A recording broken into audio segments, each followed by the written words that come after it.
পরিবার এবং সম্পত্তির প্রতি অত্যধিক স্নেহের ফলে মানুষ যেমন তার পুত্র এবং তার বৃত্তকে, বৃত্ত মানে তার কাজ, নিজের বলে মনে করে এবং তার জড় শরীরের প্রতি আসক্তির ফলে তার এই প্রকার মমত্ববোধ, কিন্তু প্রকৃতপক্ষে মানুষ বুঝতে পারে যে তার পরিবার তার বৃত্ত থেকে সে ভিন্ন, তখনই মুক্তাজি বুঝতে পারে যে তার দেহ থেকে ভিন্ন। আমরা তো এখন শুধু লেকচার দিই, আমি দেহ নই আমি আত্মা, আমি দেহ নই আমি আত্মা। আমিও শুনেছি, আমিও লেকচার দিই, আপনিও লেকচার দিন, কিন্তু অনুভব তো হয় না। দেহের জ্বালা যন্ত্রণার প্রভাবিত হয়। একটু জ্বর ব্যাধি হয়ে গেলে মালা জপ থাক, আজকে জপ মালা পার্কিং এসে জিজ্ঞাসা করে, প্রভু আপনার জব হয়েছে? দেখ, উঠতে পারছি না, আবার জব কেন? আমার দেহের দ্বারা প্রভাবিত। কিন্তু এই যে পর্যায়ে আলোচনা করা আছে, এই পর্যায়ে যখন কেউ এগোবে, সেই ভগবানের সমাধি স্তরে পৌঁছাবে, তখন সে বুঝতে পারবে যে হ্যাঁ, আমার শরীর থেকে আমি আলাদা। শরীরটা হয়ে গেছে আমার শরীরে একটা বোঝা। এখন তো শরীরটাকে সুন্দর করে সাজাচ্ছি, মার্জন করছি, সারা দিন শরীর সাজাইব। এখন শরীর সাজানোর যন্ত্রঝাল, লোকাই তো ঘরে উঠে স্নান করে একটু মাথা আঁচড়াতো, একটু ক্রিম মাখতো, এখন পুরো প্যাকেজ নিয়ে বইছিল সঙ্গে। চিরুনি থাকবে, আয়না থাকবে, বিভিন্ন প্রকার কালারের, নখের কালার, ঠোঁটের কালার, পালিশ থাকবে। আমি প্রচারে গিয়ে দেখি, আমরা গাড়ি দাঁড় করে প্রচার করতাম, গাড়ির গ্লাস আছে, তার লুকিং গ্লাস আছে, যেখানে সুযোগ পায়, ছেলে হোক মেয়ে হোক,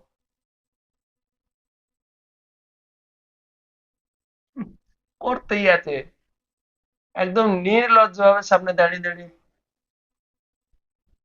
করছে,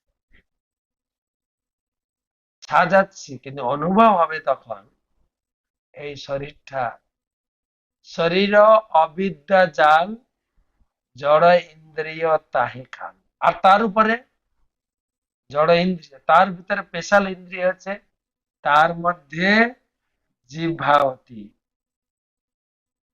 আর বিশেষত্ব কি?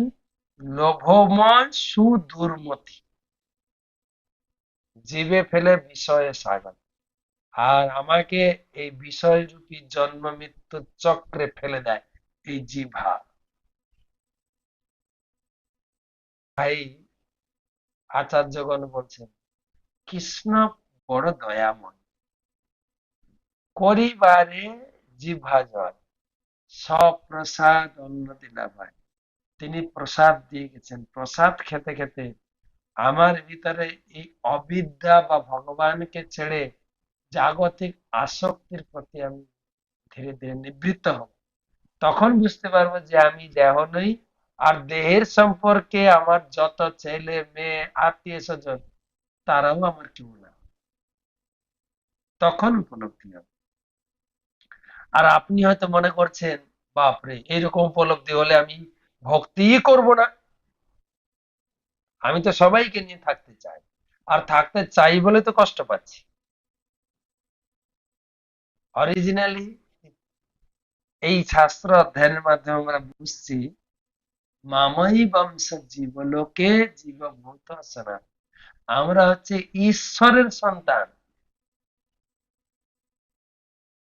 তথাকথিত একটা বাবা থেকে মা থেকে আমি জন্মেছি, কিন্তু মূল পিতা তো কৃষ্ণই। তখন উপলব্ধি হবে।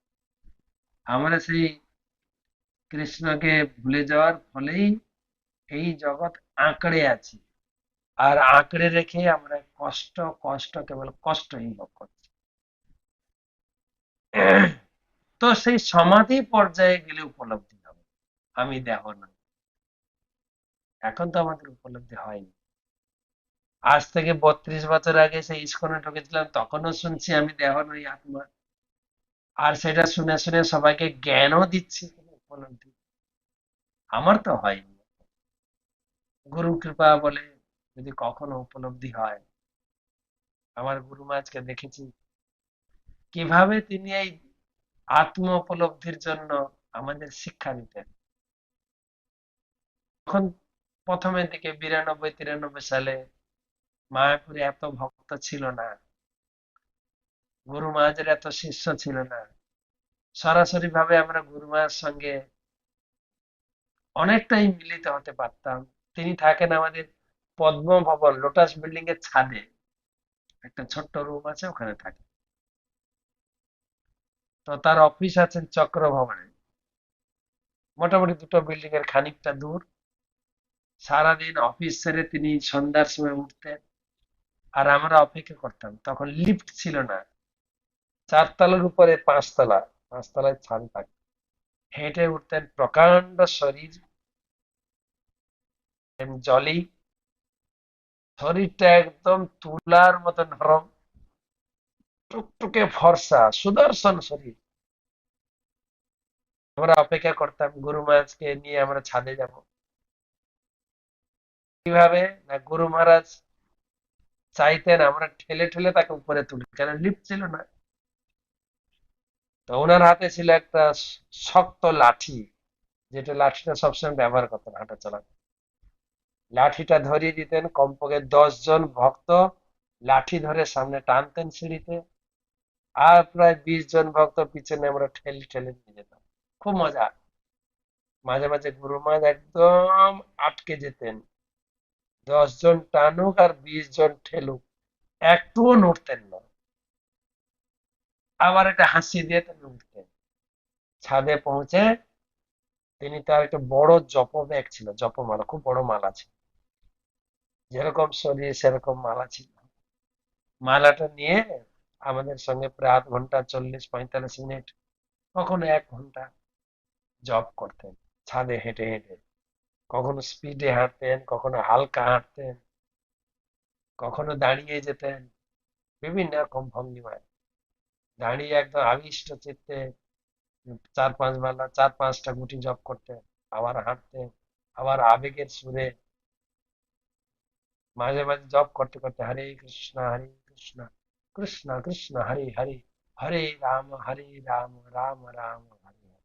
মাঝে মাঝে বলতেন, আমি দেহ নই, আমি হচ্ছি আত্মা। হরে কৃষ্ণ কৃষ্ণ কৃষ্ণ হরে হরে, হরে রাম রাম রাম হরে হরে, হরে কৃষ্ণ কৃষ্ণ কৃষ্ণ হরে হরে, হরে রাম রাম রাম হরে হরে।